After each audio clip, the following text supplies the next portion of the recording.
All right, welcome to Uncensored Conservatism, episode 176, and today we're going to look at a little problem. Every day, over 50 million children and adolescents attend schools in the United States of America. They're overseen by 7 or 8 hours every day by teachers, administrators, and support staff. Unfortunately, given some uh, recent studies and exposés, the number of children that face some form of sexual abuse at the hands of these adults is staggering, possibly in the millions. That would make the sexual abuse scandal that uh, affected the Catholic Church and the Boy Scouts look small by comparison. For instance, the San Jose School District was rocked in 2024 when multiple students filed a lawsuit against a male music teacher who taught in 3 different schools. The kicker?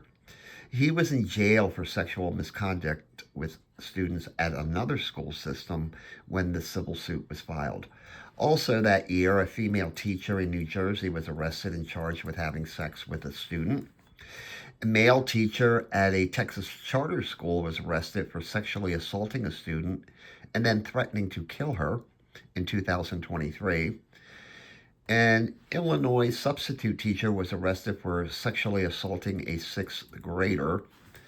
A teacher in Washington was charged with sexual misconduct with a 17-year-old student at the same school where the school psychologist was convicted previously for sexual misconduct with a minor. A high school teacher in New Jersey was charged with having sex with a minor in her car while other students stood guard. Now, one would hope that these are isolated incidents, but according to a report from Hofstra University, the odds are 1 in 10 that a student will face some form of sexual misconduct by a teacher. That would be 5 million students if true. In the Chicago school system, it was discovered that in a decade there were 523 documented cases of sexual misconduct by teachers. And the problem's not necessarily confined to public schools, as revelations at New York's Horace Mann School and Rhode Island's St. George School proves. So, who are these predator educators? While female teachers are the ones who make the titillating headlines, statistics show that about 2/3 are male teachers. About half of all reported incidents occur in southern states, although no region of the country is immune. In fact, a lot of cases come from California and New York. 56% of the victims are female, and 62% of the incidents occur in high school. There's a belief that social media has made it easier for teachers and students to sexually hook up, and not all incidents occur on school grounds. In 2018, in response to the revelations in Chicago, the Department of Education, under the leadership of Betsy DeVos, included a question on the annual civil rights reports. The Biden administration then sought to remove the question, but had to fold under pressure from parents. So why the recalcitrance of schools to report these incidents? Part of it is a privacy concerns in teacher union contracts and in state laws. Sometimes incidents are not reported to anyone at all unless law enforcement became involved, which is not always the case. When Oklahoma tried to get a greater data on the issue, they found that lobbyists representing administrators and school boards were more vociferous than the teacher unions. If an incident is reported to administrators, they may launch an investigation, but that investigation ends should the perpetrator resign. They often find employment elsewhere at another school. State law or a union contract may bar that school from passing on information to the new school. Another problem is the reporting scheme that does not delineate between student on student misconduct and teacher student misconduct. In the 2015-16 school year, there were a reported 9,649 cases of sexual violence, with 394 of them rising to the level of rape. 2 years later, the reported incidence rose to over 13,000, almost 13,800 cases. Now, some of this may be due to the definition of sexual misconduct arising out of the Me Too movement, but rape is rape, and the numbers almost doubled in 2 years. A study out of California showed that in a 10-year period, almost 2,500 educators were reprimanded or disciplined for inappropriate sexual conduct. In a 6-year period, there were 280 complaints filed in Chicago alone. And an 8-year study in Texas revealed 1,415 teachers in that state were sanctioned for sexual misconduct with students. So there's an obvious problem here that we do not really know how deep the problem is because of union contracts and privacy concerns. In effect, the dirty little secret is known as passing the trash. The teacher simply leaves one school and moves to another with no record of misconduct.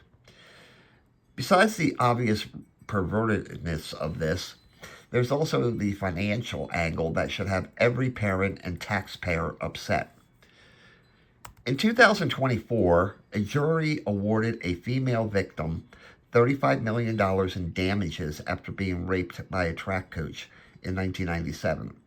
3 other coaches or teachers at that school were also named in that civil suit, 2 of which moved on to another school.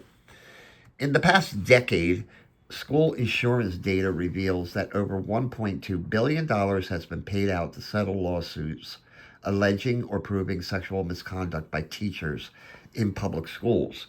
In 2021, there were 9 settlements of $1 million or more, and a total of $38.6 million in the 7 states that were studied. In 2022, those settlements rose to $233 million and $325 million in 2023. Only 1 settlement involved a private school. Now, in that case out of Pomona, California, taxpayers will foot 60% of the payout. That's your tax money at work. The districts are being sued because in most cases, the administration failed to do anything against the offending teacher. The Boy Scouts were bankrupted after over $2.4 billion in settlements, and the Catholic Church has paid out over $3 billion in settlements. If the problem is as deep as suggested in our nation's public schools, the eventual payouts may be enormous and certainly exceed the $3 billion of the Catholic Church. So how do we save taxpayer dollars and get the perverts out of the school system? Obviously, it starts with the hiring of teachers and passing rigorous background checks for any indication of previous sexual misconduct of any kind, accusations, whether proven or not. Further, background checks must be performed every so often after employment, and that is a suggestion. Schools should be on the lookout for signs of those who slip through the cracks or when the trash has been passed. The indicators are gaps in licensure, leaving a position mid-year, frequent job changes, moves in residency, or sometimes even name changes. There must be documentation by school officials and accountability up to termination for failing to document incidents, and then personal liability for failures by administration. States should pass laws stating that resignation does not cease an investigation of alleged wrongdoing. Now, of course, the accused are entitled to due process and an assumption of innocence until proven otherwise, but as it is now, resignation or reassignment is a stamp of innocence. And we must obviously be aware that students may come forward with false allegations, but I think that's the role of law enforcement, not school administrators, to determine. The financial stakes are too high. Already, liability insurance for school districts are increasing due to these settlements. When a parent entrusts their child to the school system, they expect a safe environment for learning, free of sexual predatory behaviors by staff. If these studies are correct, that 1 in 10 kids in K to 12 education will at one time be subject to these behaviors, then our schools are populated by sexual predators. Plain and simple. An ounce of prevention is worth a pound of cure. Hiring practices, continuous evaluation, and most importantly, in-depth investigations will eventually weed out the perverts. How we got here? A tacit support for the behaviors in the name of privacy by teacher unions, either through collective bargaining contracts or lobbying for state privacy laws. Now, in every article I read on this issue, there was one very disturbing sentence. Quote, the NEA and AFT declined to return a response to our inquiry. And New York State illustrates the complicity. An accusation is made by a student and is vetted by an independent investigator. The case goes before an employment arbitrator.